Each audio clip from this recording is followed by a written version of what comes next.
Hey everybody, it's Allison Harrell with the Fort Bend Museum, and today we're talking all about Eli Whitney and the cotton gin.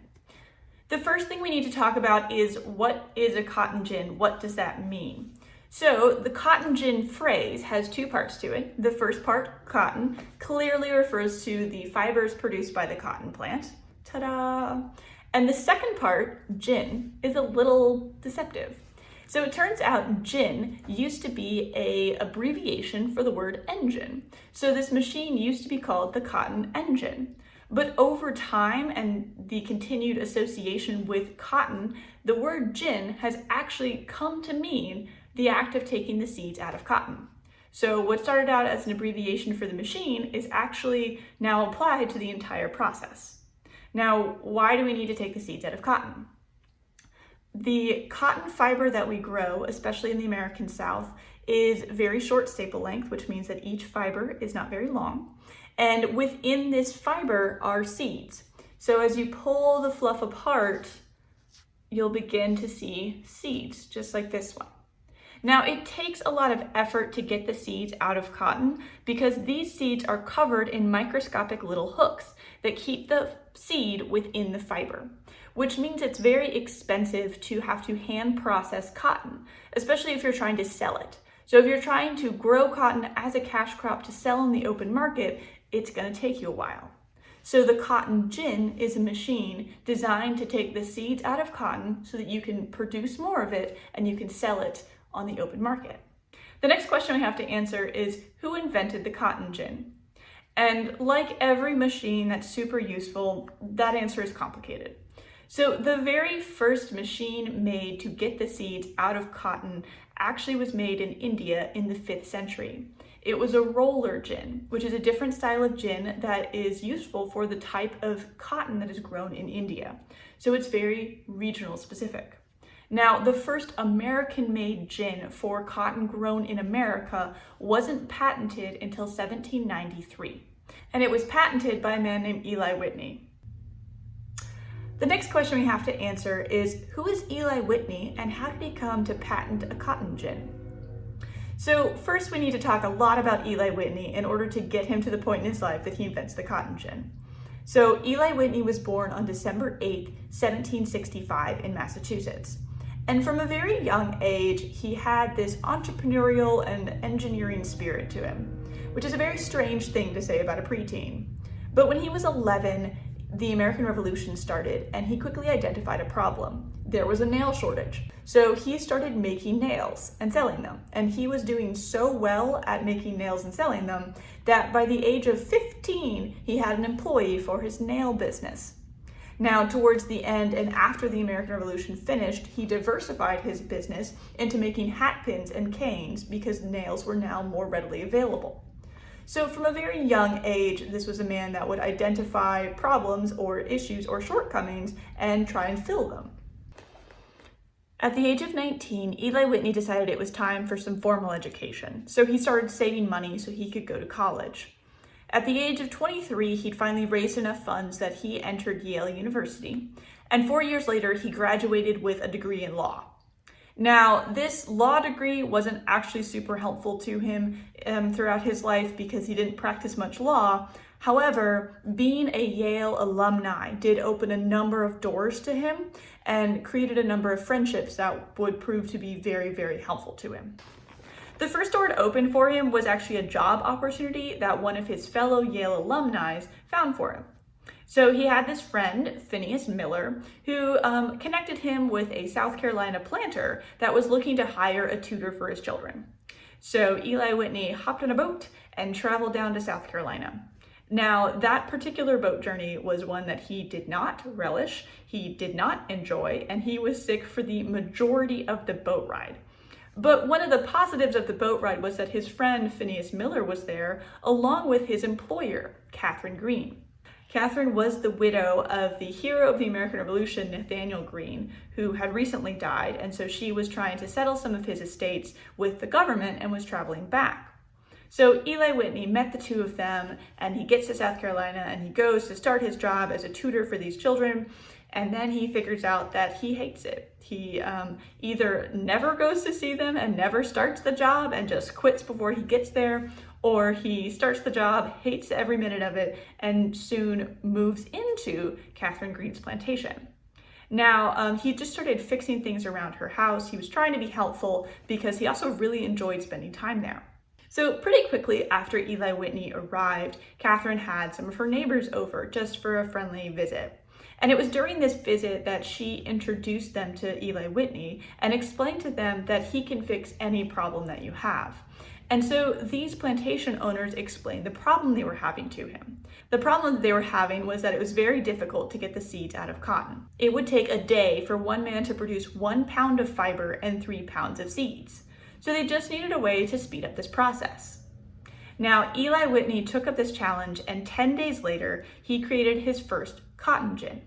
Now, Eli Whitney's cotton gin involved a drum that was covered in wire hooks that would pluck the fibers away from the seeds. So the way it would work is those hooks would grab the fiber and they would actually just pull it all apart, and the seeds, since they couldn't stick to the hooks, they were too big, they would just fall to the bottom of the machine. There are a number of stories and legends about how Eli Whitney came to create the cotton gin that he created. I'm just going to go through a couple of them. There's absolutely no way to prove that these happened or didn't, so we're just going to consider them part of the story. Now, the first legend is that Eli Whitney was watching a cat try and attack a chicken through a wire fence. So the cat was reaching through and clawing at the chicken, but the only thing the cat could get were the feathers. So sort of like reaching through and clawing out the fluff, not the rest of the chicken or the seeds. Another story is that he watched an enslaved man for hours and replicated that action of holding the seed in one hand and plucking the fiber away with the other. Whenever I'm having children process cotton, I always tell them to do that. Hold the seed in one hand, pluck the fluff away. Do not try and pull and twist on the seed. Now, the last story that is about the cotton gin is kind of a weird one, and it's that Catherine Green's household itself helped inspire the hooks instead of having sheet metal gears.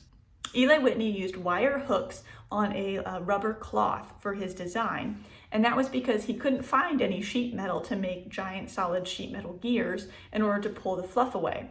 So what he did find was wire.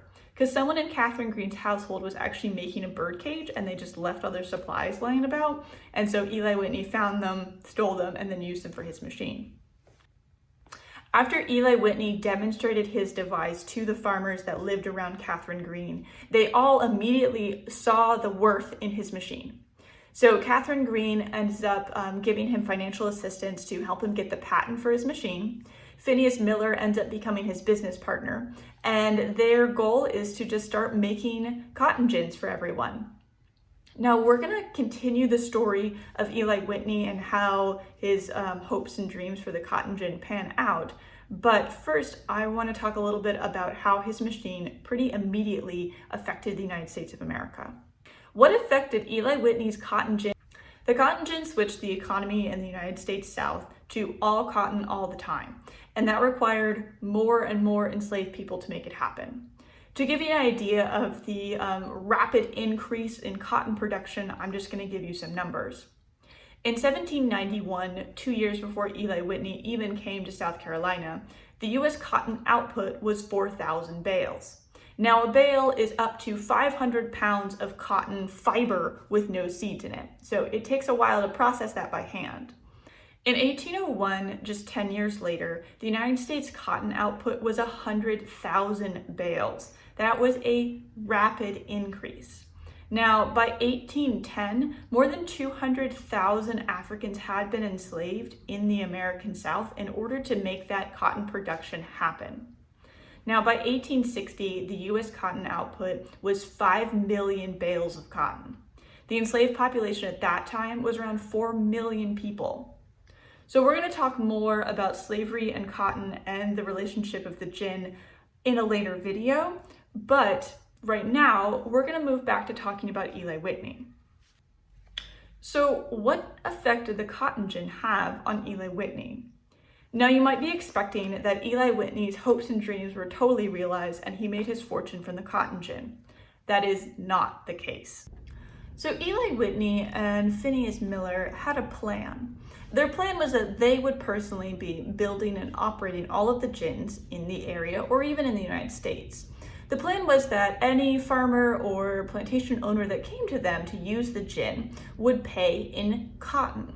So for every 3 pounds of cotton that were cleaned in the gin owners would receive 2 pounds of cotton.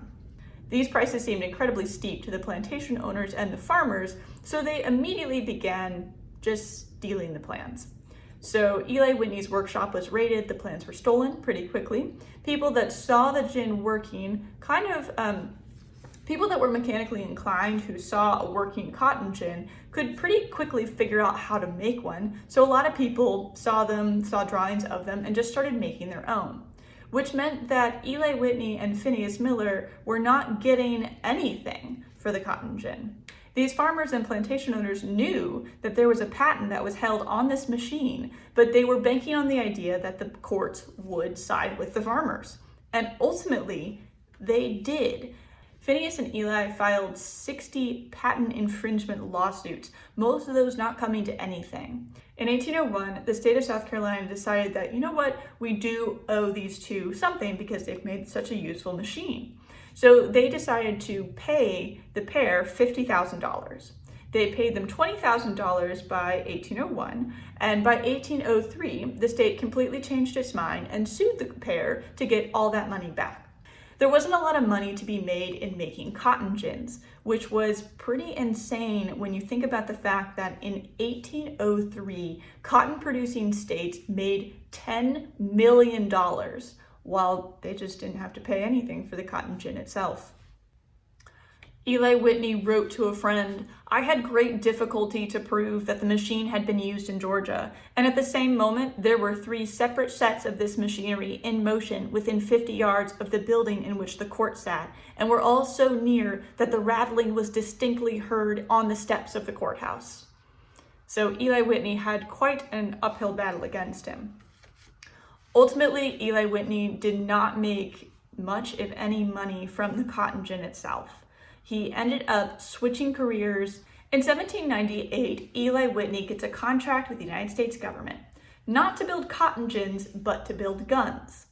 Now, 3 years after he gets this contract, he's called to task by the government because he's produced nothing. So they want to know, what has he been doing and what has he been spending their money on?